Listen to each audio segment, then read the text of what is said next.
राम चरण चित लागी रे, भजो राधे गोविंदा। राम चरण चित लागी रे, भजो राधे गोविंदा। राम चरण चित लागी रे, भजो राधे गोविंदा। राधे गोविंद भजो माधव मुकुंद। राधे गोविंद भजो माधव मुकुंद। और भगतन के सुखदाई हो है, भगतन के सुखदाई हो, भजो राधे गोविंद। राम चरण चित लागी रे, भजो राधे गोविंद। हरि बोल। जय हो।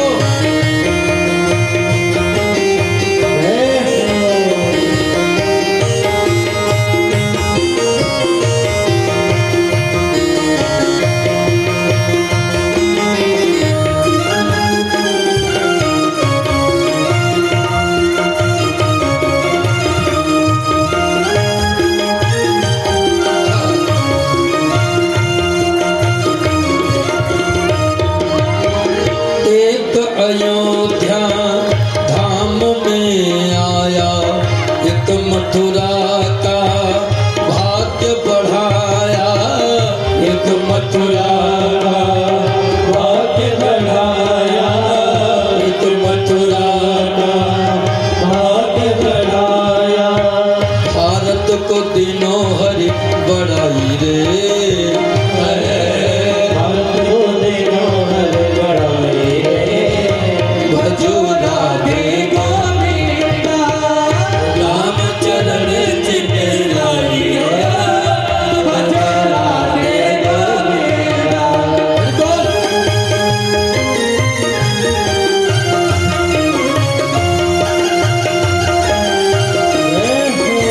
श्री राम।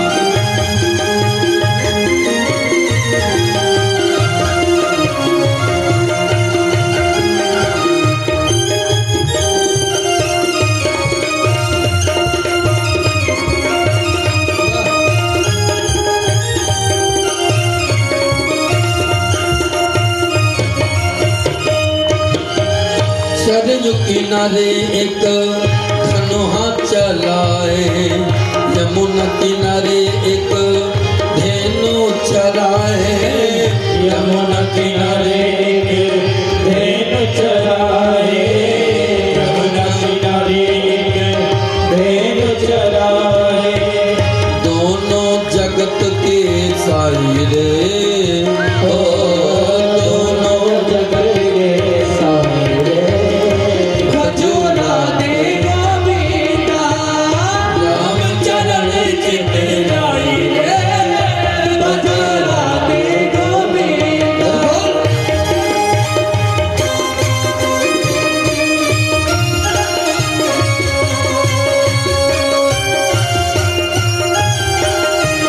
श्री राधे।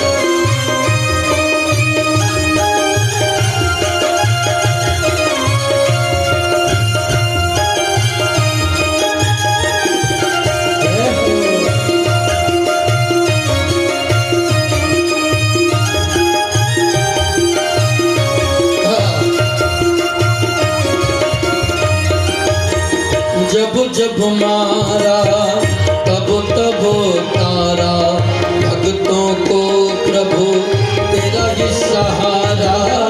भक्तों को प्रभु तेरा ही सहारा, भक्तों को प्रभु तेरा ही सहारा। श्याम हो चाहे रघुराई हो, श्याम हो चाहे रघुराई हो, भजो राधे गोविंदा। राम चरण चित लागी रे, भजो राधे गोविंदा। राम चरण चित लागी रे, भजो राधे गोविंदा। हरि बोल।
गोविंद भगवान की जय।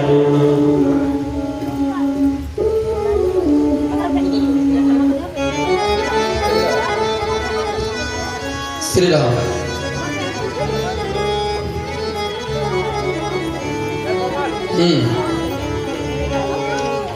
बोले सदगुरुदेव भगवान की जय। कल रात्रि में श्री नारद जी महाराज वेद व्यास को कम कर लो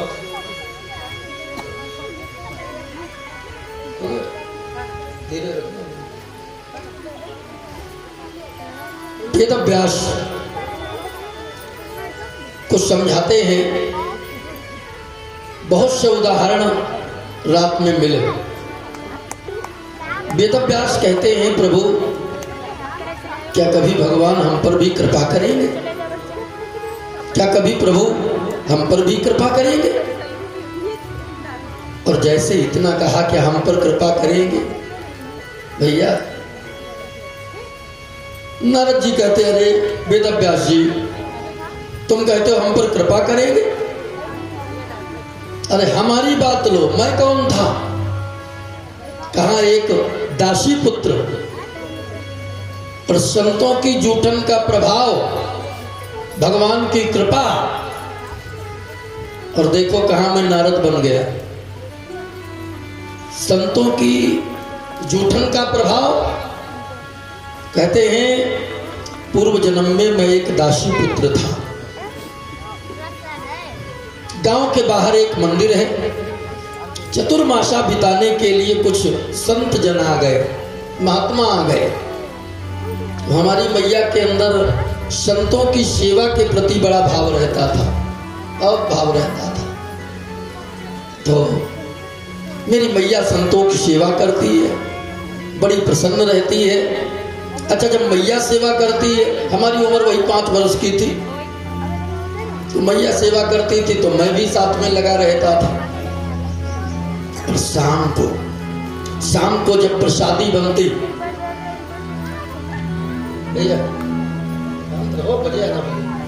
बोले गोविंद भगवान की,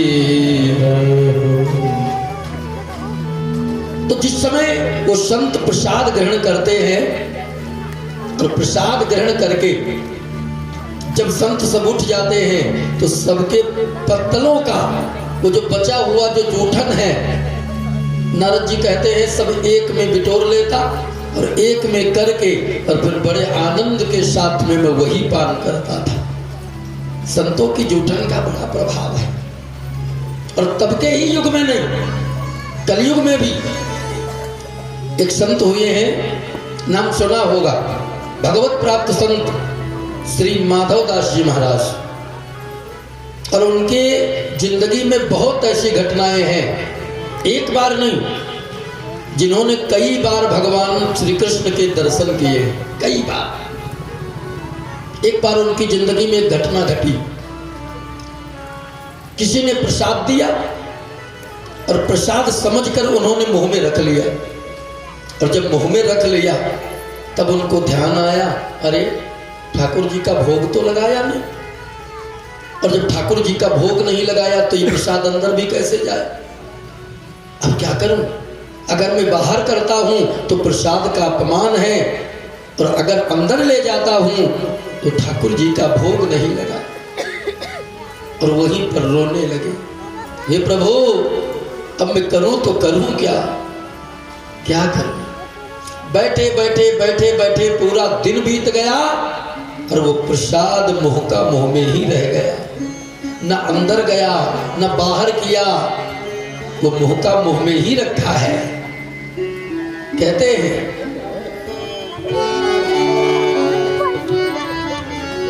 संतन को यह शीत प्रसाद लियो मुख डारी ना जात गिरायो, संत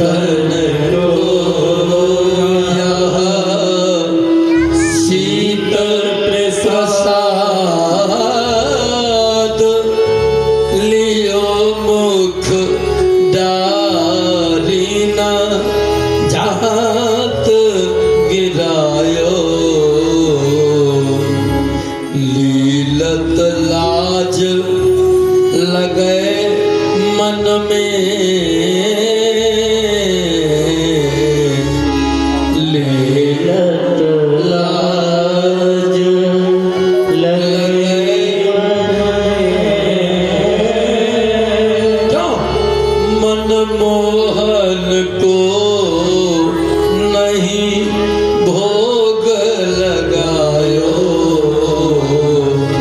लीलत लगे मन में, मन मोहन को नहीं भोग लगायो। क्यों भाई गति साप चतुर की यह का भयो जिय सोची न पायो। क्या बीत गयो दिन वारी बिनी, बीत गयो दिन वारी क्या गई रजनी दिन दोसर आयो, बीत गयो दिन वारी गई रजनी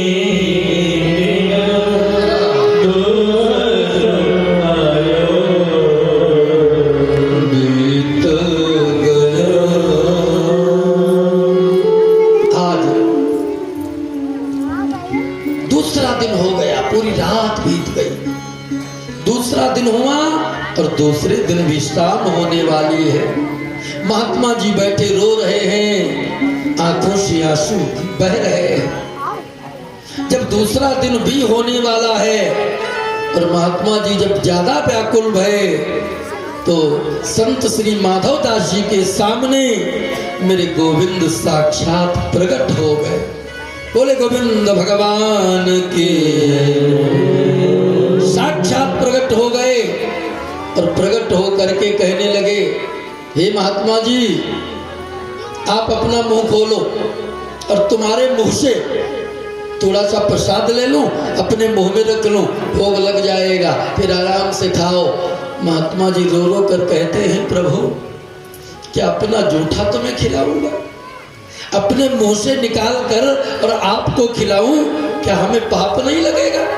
भोग भी लगाऊं वो भी जूठा, जूठे का भोग नहीं लगता। अब तो और कोई चारा नहीं है। तब तो भगवान और भगत में छीना झपटी शुरू हो गई। भक्त भगवान में जैसे छीना झपटी शुरू भई और उसी छीना झपटी में प्रसाद के कुछ कण नीचे गिर गए और जहां कुछ कण नीचे गिरे भगवान को मौका मिल गया, उठाया, झट से मुंह में रख लिया। महात्मा जी अब खाओ खाओ। क्यों? भोग तो लग गया। इसीलिए कहते हैं किसी से उनकी मंजिल का पता पाया नहीं जाता, जहां वो है फरिश्तों का वहां साया नहीं जाता। फकीरी में भी मुझको मांगने में शर्म लगती है, फकीरी में भी मुझको मांगने में शर्म लगती है, सवाली बन के मुझसे हाथ फैलाया नहीं जाता। और भक्ति करने से कहाँ होती है? जब तक उनकी कृपा नहीं तब तक हमारा मन ही कहाँ लगेगा। मोहब्बत की नहीं जाती, मोहब्बत हो ही जाती है। वो शोला खुद भड़क उठता कि भड़काया नहीं जाता। मोहब्बत के लिए कुछ खास दिल मखसूस होते हैं, ये वो नगमा है जो हर साज पर गाया नहीं जाता। भैया तो संतों की जूठन का प्रभाव जिसका वर्णन कहां तक किया जाए। नारद जी कहते हैं मेरी मैया बहुत सेवा करती थी और मैया के साथ में मैं भी लगा रहता था। धीरे धीरे चतुर्मासा पूरा हुआ, संत लोग तो जाने लगे, अब 4 महीने में इतना भाव बदल गया, मैं तो रोने लगा। हे संत भगवान, हमारा मन यहाँ नहीं लगेगा, हमको भी अपने साथ में ले चलो, मैं भी भगवान का भजन करूँगा। संतों ने आपस में विचार किया, भैया इसकी मैया ने सेवा भी बहुत किया और हमने क्या दे दिया, और अगर इसके पुत्र को ले चलोगे तो लोग भी कहेंगे वाह भाई, महात्माओं की सेवा भी किया, दिया लिया कुछ नहीं, एक पुत्र था उसको भी लिए चले गए। तो महात्माओं ने कहा बेटा एक काम करो, जब तक तुम्हारी मैया जिंदा है तब तक माता की सेवा करना ही तुम्हारा परम धर्म है, ठीक है? और माता जब तुम्हारी दुनिया में न रहे, तुम उत्तर दिशा की ओर चले आना, तुम्हें एक ना एक दिन भगवान की प्राप्ति हो जाएगी। इतना कहकर संत चले गए। और जब संत चले गए, नारद जी कहते हैं 5.5 वर्ष की उम्र थी, अब तो हमारे भी हाथ बस माला लग गया। मंदिर के बरामदे में बैठा बैठा मैं माला जपा करता था। धीरे धीरे हमारी उम्र 18 वर्ष की हो गई। माला जपते जपते 18 वर्ष की उम्र हो गई। मैया को टेंशन होने लगी, काहे कि भैया तो बचपने से माला पकड़ लिया और उम्र हो रही है विवाह की, वो ऐसा ना हो भैया कहीं महात्मा हो जाए तो क्या होगा, है? और एक दिन की बात खबर आ गई, भैया तुम्हारी मैया गाय लगाने जा रही थी, शाम का समय था, और किसी सर्प पर पैर पड़ गया और मैया को सर्प ने डस लिया। सर्प ने डस लिया और जैसे सुना कि मेरी मैया सर्प दंशन से समाप्त हो गई है, अंदर से ये प्रसन्न हुआ कि चलो आज दुनिया के झंझट से छुटकारा मिल गया। लेकिन फिर सोचा अगर रोऊंगा नहीं तो ये दुनिया वाले कहेंगे कैसा है बताओ, जिस माता ने पाल पोष के बड़ा कर दिया और उसके मरने पर एक आंसू भी नहीं आंख में आया।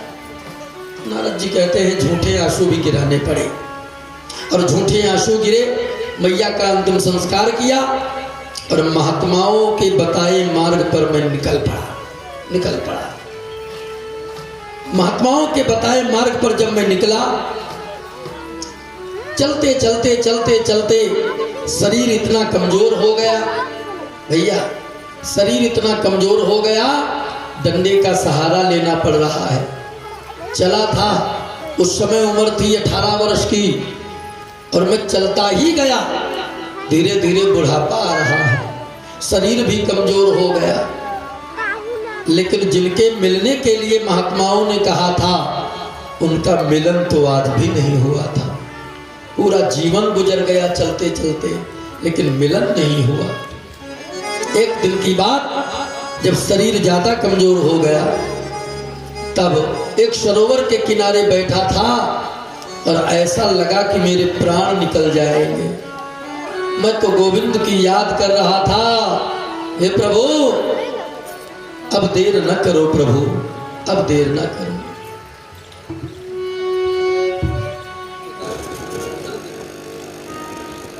क्या बोलने लगा?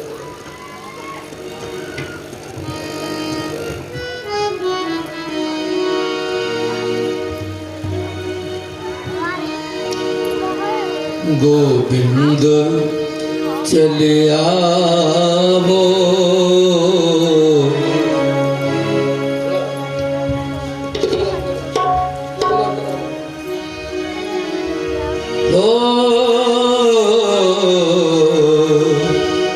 गोविंद चले आवो। ये भजन मत समझना, ये कन्हैया का चिंतन है, और समझ में आए वो सब गाएं मेरे साथ।